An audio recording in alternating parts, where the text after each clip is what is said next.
देखिवा Brahmagiri पंचदोल melon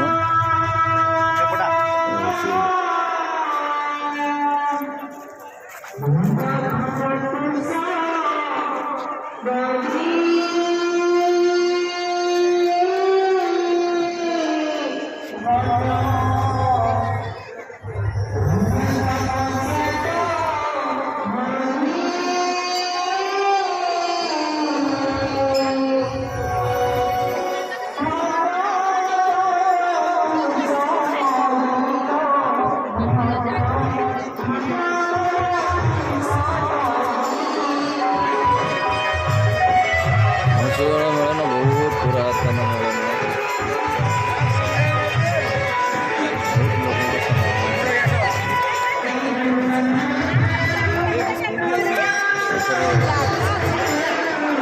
Pandav को नहीं melon कराए पंच पांडव